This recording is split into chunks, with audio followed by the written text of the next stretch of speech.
So now that we have gone through and broken down just the budget constraints, what they look like, how they can change, and the idea of indifference curves, we can get to this back to the idea of predicting consumer choice.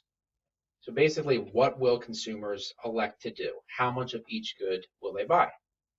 Now, while we may have looked at it in terms of going through step by step, right, let's break it down and kind of look at it more in graph form. So, for example, the best consumer choice. With the best consumer choice, it's going to be on their budget line. They're spending all their money. Okay, if they're not, then they're wasting something. Now, it's also going to be at the highest attainable indifference curve. And if you remember, the highest attainable is the furthest away from the origin. Now, at that point, it's going to get there where the two lines are tangent. Okay? So let's take a look at that. So here we have, again, our soda and our movies example. Okay. So we have three indifference curves, I0, I1, I2. Now, based on that,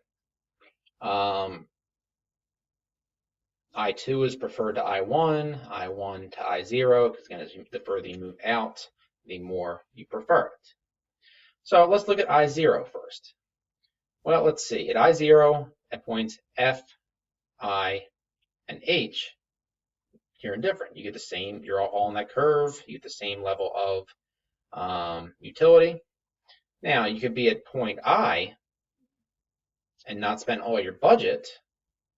Okay. Point F, where you are spending all your budget, and point H, where you're spending all your budget. But at any of these points, you're just as well off. Now let's go to I1, and point C. At point C, all right, you have 6 sodas, 6 movies. Right? So again, I1 is preferred to I0. Right? You're further out, and you're on your indifference curve. If you move any further out, there won't be any points on your indifference curve. And so you won't actually be able to attain that. So, this point C here, this is the consumer choice. This is the equilibrium. It's the furthest point out you can get while still being on your budget constraint. All right, so let's look at that another example. So here we have our budget constraint. We have two goods. We have good A and we have good B. All right. So let's say we are at this point here.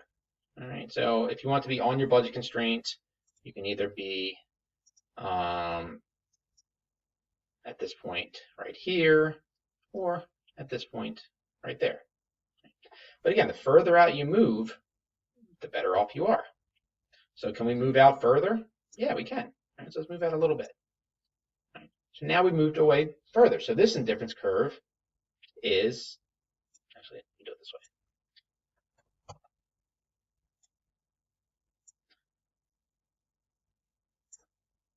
So now this indifference curve is further out than this one, than the previous one. Right? Again, we can be here at this point or here. Can we go out further? Yeah, we can. So you want to keep going until you get as far out as you possibly can. And let's say you keep going, there. And then you get to this point that is tangent, right here. So let's, right there. Let's make that.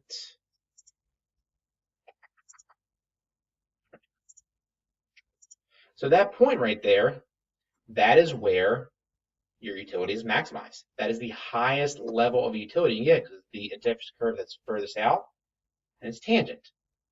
And so at that point, you will have so many units of good A and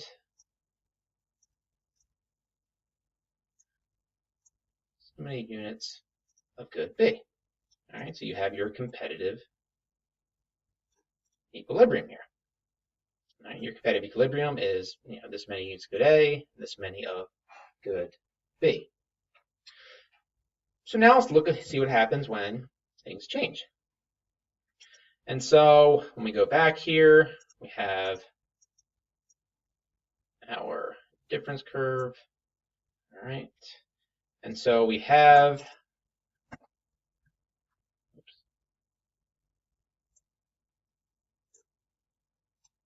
so we have our point here. And down here. Right. So this is our original equilibrium. Right. Now, before we jump in this, let's just do a quick reminder of the income and the substitution effect. So now the income and the substitution effect goes with the law of demand.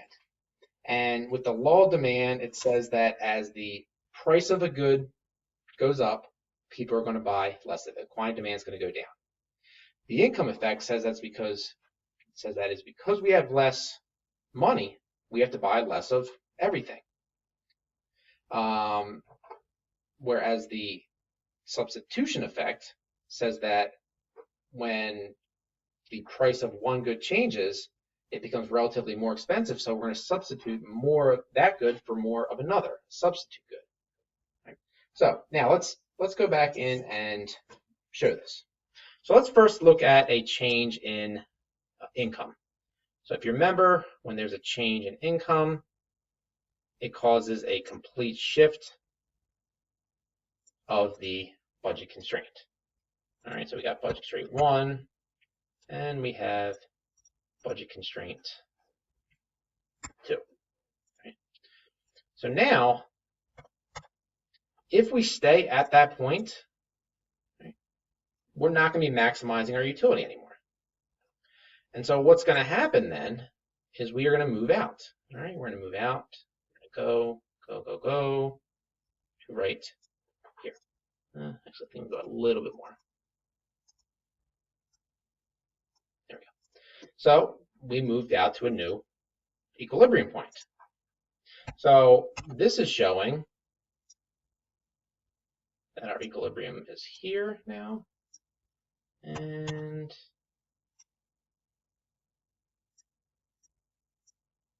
down here. Okay. So when we look at this then, this here,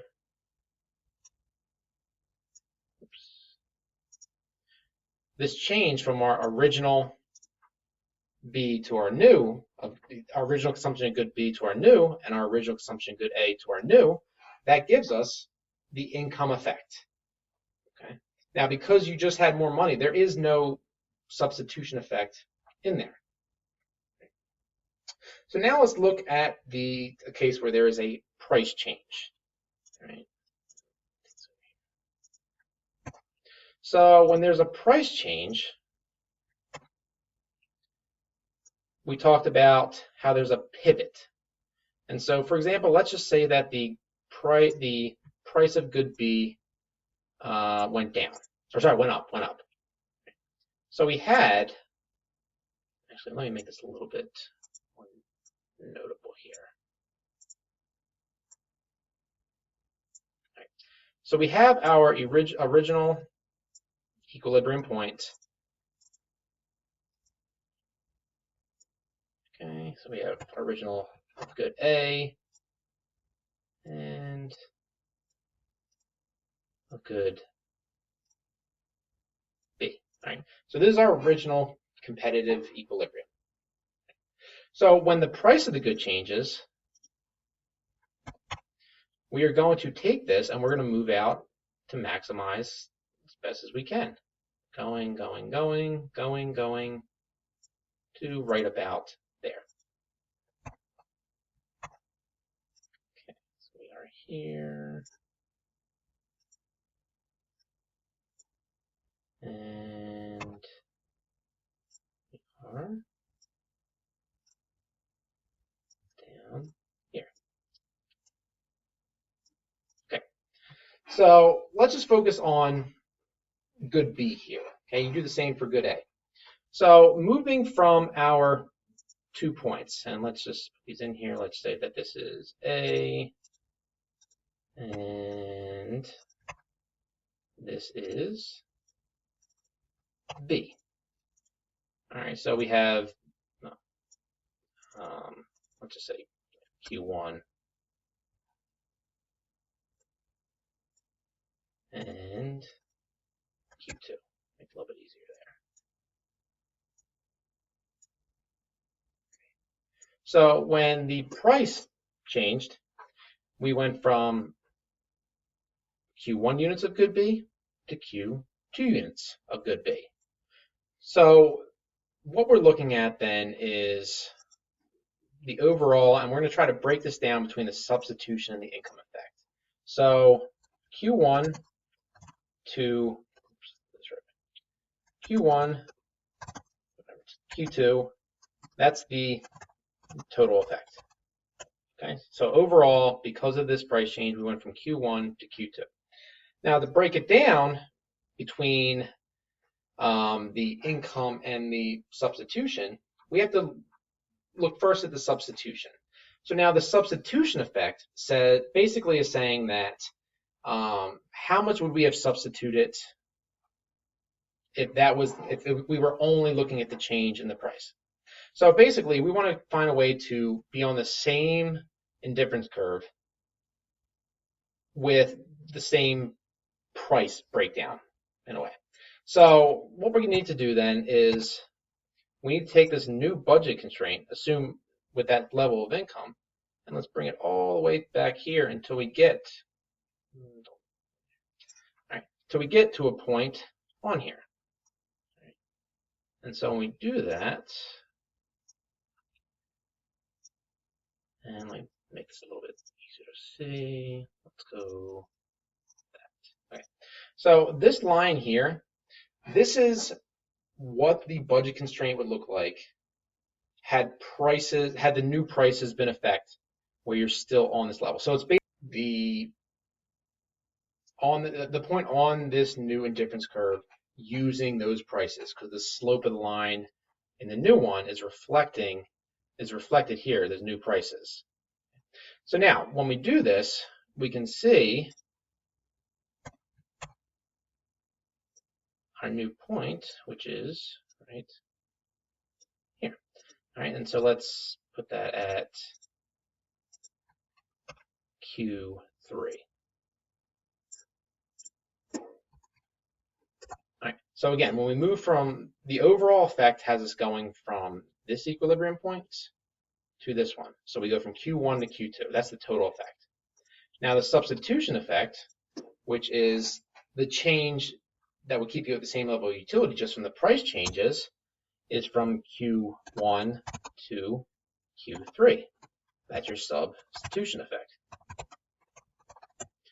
Whereas your income effect is going to be the rest of it. All right, it's going to be the case of, all right, you have more money, you're able to buy more of one or both goods. All right, so allocate around as you see fit. And so from Q3 to Q2, that's your income effect. So again, when we look at this, when we look at the consumer choices, they're going to get to that point as far out as they can on the difference curve as far as they can while being on the budget constraint. All right, that's the best that they can do. Now, when things change, either prices of a good or the your income level, right, it can affect that output. Now, when it's a change in income, the change is going to be completely the income effect. Whereas if it's a price change, you have the substitution effect because relatively speaking, the one good changes price relative to another, and the income effect. Where, for example, if a price goes down, you now have more money. It's a small part of your budget, so you have more money to kind of play with, and so you're able to buy more of it. And so you have that breakdown in here.